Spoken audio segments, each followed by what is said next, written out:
La between safosafy routine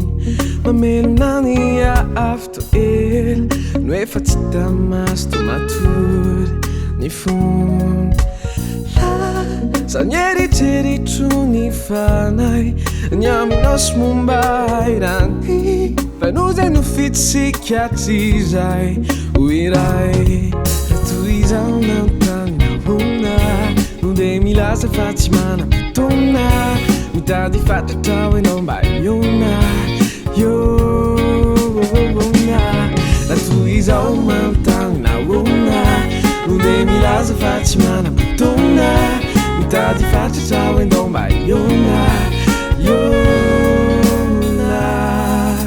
manondrika ny lohako ankiniko amin'iray tsy tonano me ai fitiavana kasagny ho tiatrany atrany za ny fisainako rohy mandray ny fifaliana fia minao lay sakaizako ilay fo satria ny fanirihy raha toy izao mantany nahona no de milaza fa tsy manam-potoana mitady fatratra hoendao mba iona iona la toy izao mantany nahona no de milaza fa tsy manam-potoana mitady fatratra hoendao mba iona iona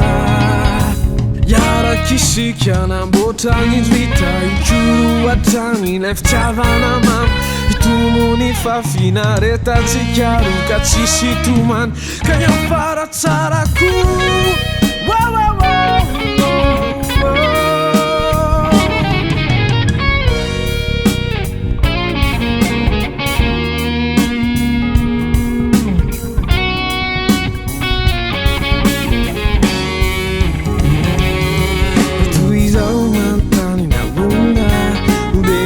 fa tsy manam-potoana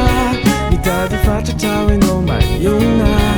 iona toy izao mantany nahona no de milaza fa tsy manam-potoana mitady fatratra fatratra fatratra toy izao mitalao tiaraka ilalao nanao izao irizao